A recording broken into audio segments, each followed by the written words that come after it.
오늘 말씀의 제목은 기도로 한몸됨을 경험하는 교회입니다. 기도로 한몸됨을 경험하는 교회. 우리가 읽은 데살로니가후서 말씀은 3장 말씀은 주후 50년에서 52년경에 바울 사도가 소아시아를 넘어 그리스도로 들어가면서 그리스라는 나라로 들어가면서 데살로니가 지역에 들어가 복음을 전하고 세운 교회입니다. 그 교회에 보낸 편지예요. 데살로니가 전서는 앞에 먼저 보냈던 편지인데 그 편지를 보낸 이후에도 그 교회에 계속되는 환란, 그러니까 이방인 유대인들이 몰려와서 이렇게 어렵게 하는 그 환란이 있어서 성도들의 믿음이 흔들리는 상황이었습니다. 그리고 극단적인 종말론을 따르는 성도들이 있어서 이미 다 종말이 이제 가까이 왔으니까 무슨 다른 일을 할 거 없다 이렇게 말하는 사람들이 있어서 일상생활이 소홀해지고 또 무질서하게 되는 상황이 되었습니다. 여러분 그렇죠? 이미 종말이 다 왔으니까 이제 다 왔으니까 곧 맞이할 건데 무슨 지금 일할 것이 있습니까? 직장이고 집이든 다 이렇게 빨리 나와서 이렇게 주를 맞이합시다. 이런 상황이 돼서 일상생활이 소홀해지고 무질서하게 되는 상황이 되었던 것입니다. 이런 상황에서 환란 중에 있는 성도들을 격려하고 위로하면서 주의 날에 대한 올바른 깨우침을 주어서 질서 있는 삶을 살도록 하는 목적으로 보낸 편지가 이 데살로니가후서 말씀입니다. 오늘 아침 데살로니가후서 3장 말씀은 크게 세 가지 부분으로 나눠집니다. 첫째는 바울 사도가 자신을 위한 기도를 성도들에게 부탁하는 것과 신실하신 하나님께서 그들을 환난 가운데서 굳게 지키실 것이라는 것을 확신 가운데 말해주고 있습니다. 이것이 1절에서 5절까지 나오는데요. 한번 제가 간단히 읽으면서 말씀드리겠습니다. 1절과 2절입니다.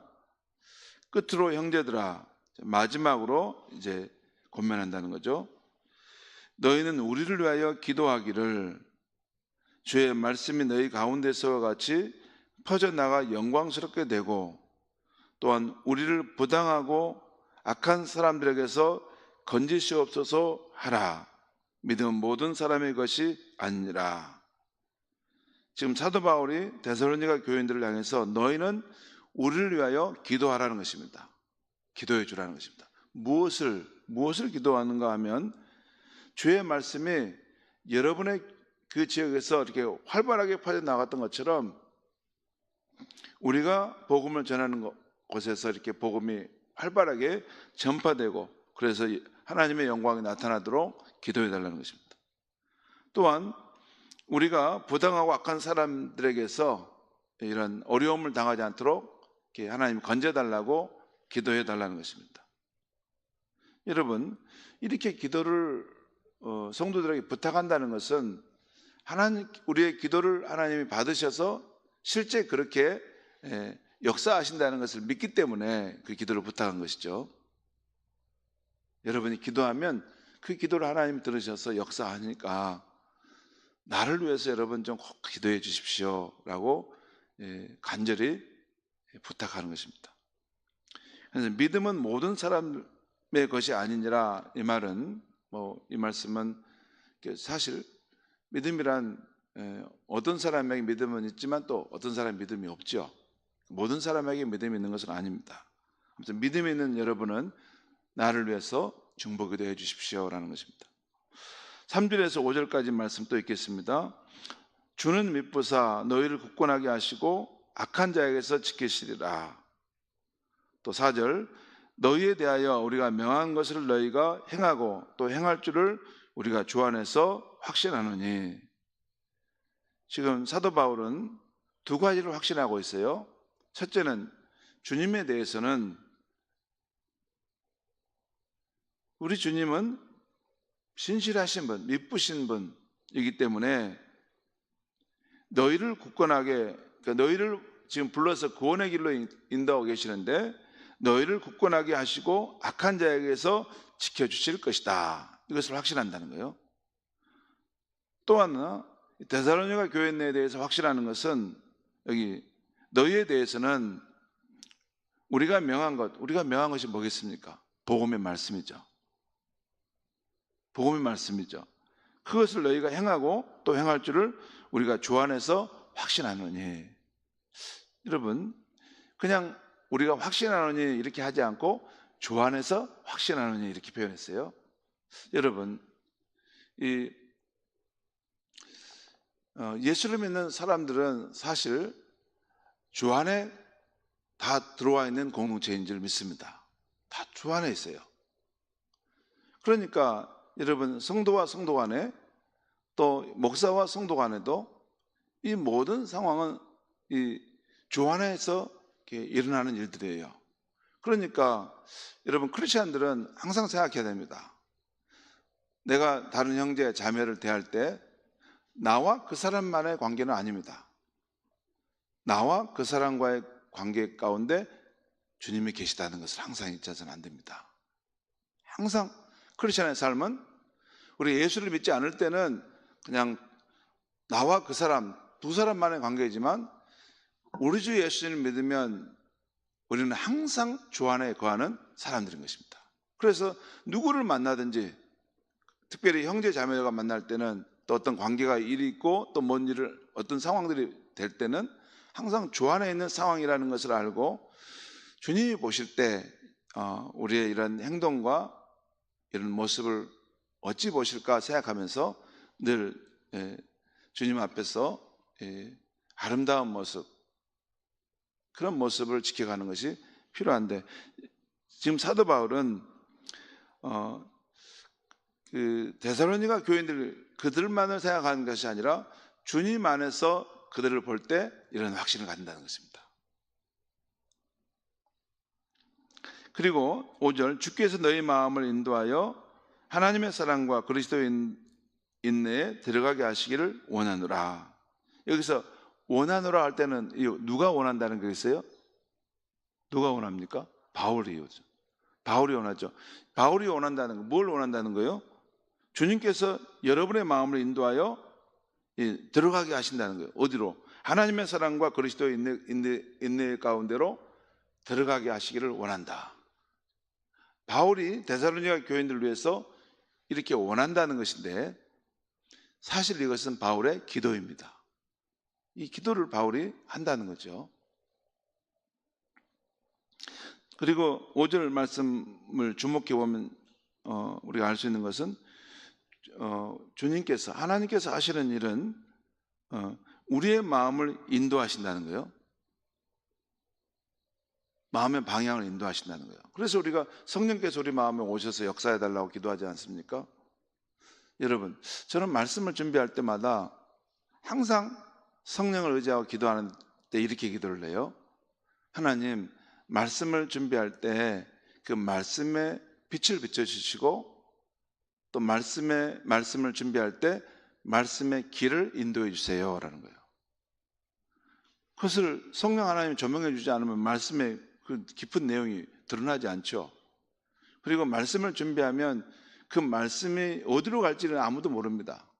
근데 그런 기도하고 말씀의 길을 인도해 달라고 하면 말씀의 길을 이렇게 이끌어 가십니다. 이런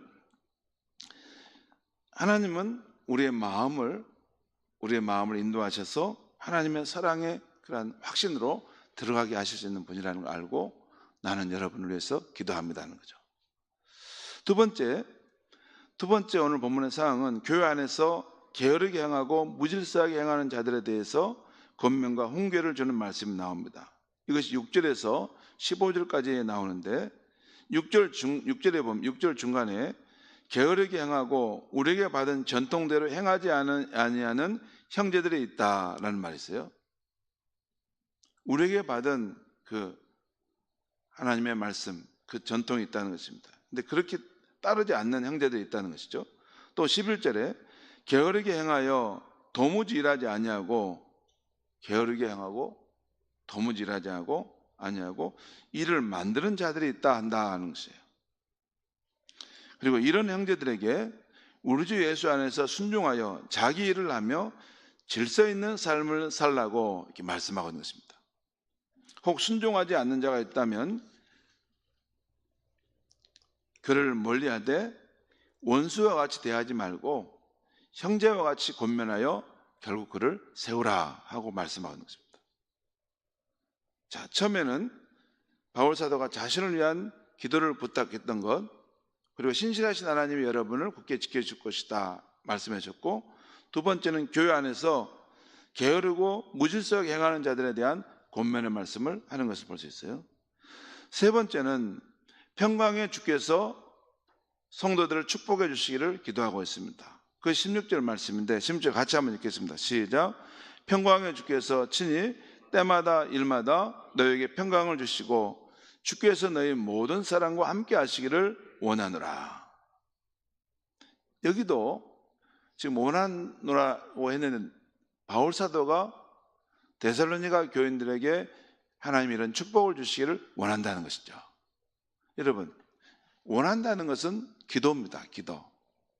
바울이 데살로니가 교인들을 위해서 이렇게 기도를 한다는 것이에요. 결론적으로 오늘 말씀은 주의 사역자를 위한 기도의 중요성과 신실하신 하나님께서 성도를 굳건하게 붙들어 주시고 악한 자들 가운데서도 지켜주신다는 말씀입니다. 그리고 교회 안에서의 질서 있는 삶, 책임 있는 삶을 살아야 함을 말씀하고 있는 거죠. 특별히 오늘 아침 우리가 한 가지 주목할 것은 주의 사역자와 성도 간의 영적 교제가 서로가 잘 되기를 바라는 중보기도를 통해 이루어지고 있다는 것이에요. 여러분, 제가 목사지 않습니까? 제가 목사고 또 여러분은 성도님이지 않습니까?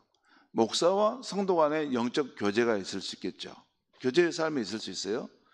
근데 그 중요한 방편이 중보기도라는 것입니다. 중보기도. 서로가 믿음 안에서 굳건하게 세워지기를 위해서 늘 기도하는 그런 관계. 이것이 믿음의 공동체라는 것이죠. 오늘 바울 사도는 성도들에게 자신을 위해서 기도해달라고 부탁하고 있죠. 그리고 동시에 바울 자신도 성도들을 위해서 기도하기를 주께서 너희 마음을 인도하사 하나님의 사랑과 그리스도의 인내에 들어가게 하기를 원한다. 그리고 평강의 하나님께서 때마다 일마다 너에게 평강을 주시고 너희와 함께 하시기를 원한다. 이런 기도를 한다는 것이에요. 성도 여러분, 주 예수님을 믿는 우리들은 주님 안에 거하는 신령한 공동체인 줄 믿습니다.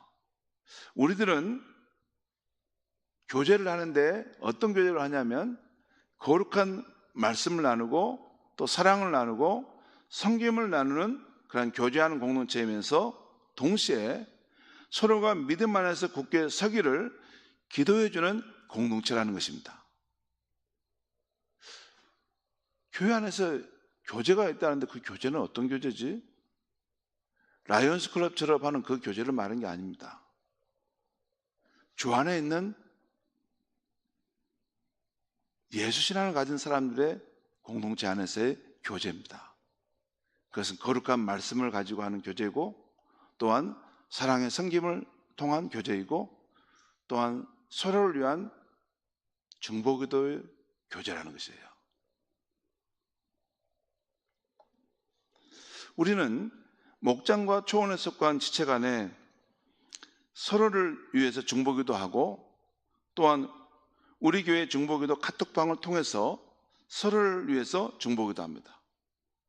카톡방에 기도 제목이 한 가지 올라오면 모든 성도가 한마음으로 어려움 당한 성도들을 위해서 이 기도하는 그 댓글이 쭉 달려요. 그리고 각자의 위치에서 다 기도합니다. 다 흩어져 있지만 순천 땅에 사는 모든 성도들이 다 그 어려움을 당한 한 성도들을 위해서 기도하는 마음 거기 올리고 또 함께 기도합니다.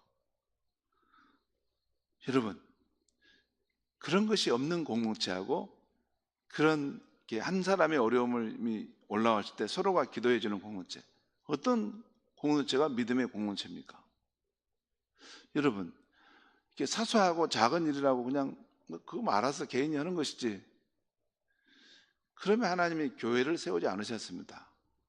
이 예수를 믿는 사람들의 공동체를 세운다는 것은 서로 더불어서 서로를 사랑하고 서로를 믿음으로 세워주는 그런 공동체, 그런 삶으로서 이 험한 세상에서 믿음을 지키고 천국에까지 나오도록 이렇게 우리를 서로 불러주셨던 것입니다. 성도 여러분, 우리는 모두 주 안에서 연결된 영적 가족입니다. 이 험한 세상 살아갈 때 서로가 믿음 안에 굳게 서기를 더욱 기도해 주시기를 바랍니다. 그리고 저는 여러분들을 위해, 여러분은 주의 사역자인 저와 우리 장로님, 초원주기, 목자들을 위해 서로 기도, 중보기도해 주시기를 바랍니다. 그런 서로를 위한 기도를 통해 하나님의 사랑이 우리 가운데 맑은 샘물처럼 솟아나는 공동체가 되어지기를 간절히 축원합니다. 기도하겠습니다. 하나님 아버지, 오늘 이 아침에 데살로니가후서 3장의 말씀을 통해서 우리 성도 간의 영적 교제의 삶, 또 주의 사역자와 지도자와 우리 성도들과의 영적 교제의 삶은 거룩한 말씀으로 또 사랑과 섬김으로도 우리가 이루어지지만 보이지 않을 때도 서로가 잘 되기를 바라고 서로가 믿음 안에서 굳건하게 서서 이 험한 세상 속에서 하늘의 순례자로서 끝까지 살아가도록 서로 증보하기도 하는 모임임을 알게 해주시니 감사합니다. 하나님, 서로가 보이지 않는 곳에서 서로를 위해서 사랑으로 기도하고 또 믿음으로 기도할 수 있는 우리 교회가 되므로 하나님의 사랑이 맑은 샘물처럼 우리 안에 솟아날 수 있게 하여 주시옵소서. 예수님의 이름으로 기도하옵나이다. 아멘.